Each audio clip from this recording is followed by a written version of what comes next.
Hi friends, मैं जयंत यादव स्वागत करता हूं आपको इस नई वीडियो में।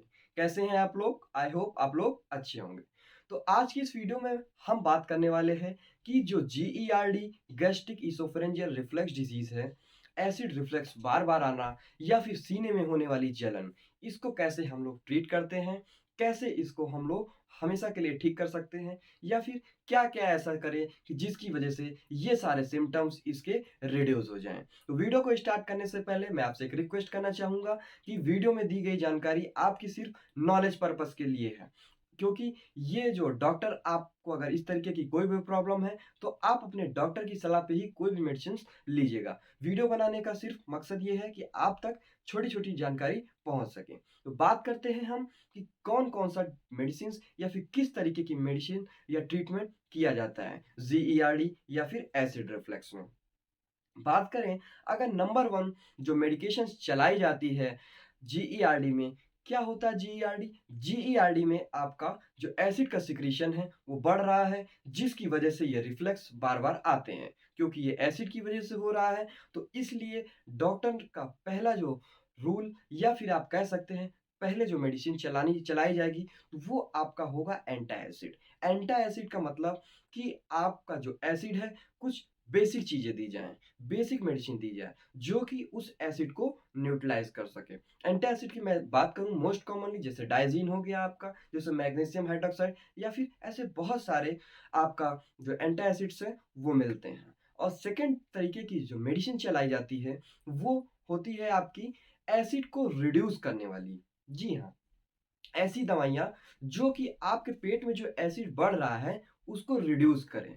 ऐसी कौन सी दवाइयाँ होती हैं? मन में क्वेश्चन आएगा। जैसे कि मोस्ट कॉमनली रेंटेक के नाम से आता है, जैसे कि रेनिटीडाइन हो गया और सिमिटीडीन हो गया। ये ऐसी कुछ दवाइयाँ होती हैं जो कि कुछ समय के लिए इच एसिड के सिक्रीशंस को घटा देती है।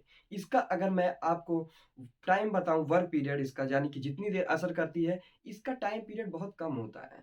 असर तो ये बहुत जल्दी करती है, यानी कि अगर आपको स्टमक में एसिडिटी महसूस हो रही है, जलन महसूस हो रही है, अगर आप इन दोनों में से कोई भी दवा खाते हैं तो आपको जो इसका इफेक्ट है 5 से 10 मिनट में मिल जाता है। लेकिन क्योंकि ये परमानेंट इलाज नहीं है, ये आपका बहुत थोड़े समय तक के लिए काम करती है ये दोनों दवाइयाँ, इसीलिए इसको बोलते हैं एसिड को रिड्यूस करने वाली टेबलेट। और नंबर थर्ड तरीके की जो ट्रीटमेंट हम लोग देते हैं वो होती है आपकी एसिड ब्लॉकर, H2 ब्लॉकर नाम से जिसको हम लोग मोस्ट कॉमनली बोलते हैं, या फिर इसी को हम लोग पीपीआई के नाम से भी जानते हैं, यानी कि प्रोटॉन पंप इनहिबिटर।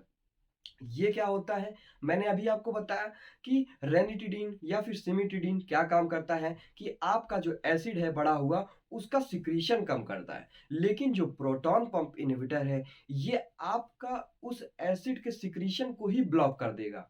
जी हाँ, वो रिड्यूस कर रहा है और ये आपका ब्लॉक कर देता है। ब्लॉक इन सेंस यानी कि आपको उन सेल्स पे ऐड करता है कि आपका एसिड ही ना निकले। तो इसलिए बहुत ज़्यादा बेनिफिशियरी ये दोनों मेडिसिन होती हैं। आखिर कौन कौन सी ऐसी मेडिसिन होती हैं जो कि इसको ब्लॉक करती हैं? बात करूं जैसे कि आपका लेंजोपैराजोल हो गया, ओमीपैराजोल हो गया, और मोस्ट कॉमनली जो कि मेडिकल स्टोर्स पर मिलती हैं ओमी नाम से। ओमी जिसमें कि आपका जो कंटेंट होता है सार वो होता है ओमीपैराजोल, पेंटापैराजोल, ऐसे बहुत सारे जोल या फिर इस पीपीआई की कैटेगरी में आने वाली मेडिसिन होती हैं। और फोर टाइप की वो मेडिसिन, क्योंकि जो आपका गर्ड या फिर एसिड रिफ्लेक्स बार बार अगर आपके खाने की नली में आ रहा है तो इसका मतलब ये भी हो सकता है कि आपका जो ईसोफेगस यानी कि खाने की नली में नीचे पाया जाने वाला इंस्पेक्टर ईसोफेंजियल इंस्पेक्टर ये लूज हो गया है। चौथे तरीके की अगर मैं मेडिसिन की बात करूं तो ये ऐसी मेडिसिन चलाई जाती हैं जो कि आपकी लोअर इसोफरेंजियल इंस्पेक्टर को टाइटनेस प्रोवाइड करें, क्योंकि यहाँ की जो मसल्स है इंस्पेक्टर वो रिलैक्स हो गया है यानी कि लूज हो गई है। इस वजह से भी ये एसिड का रिफ्लेक्स बार बार ऊपर आता है।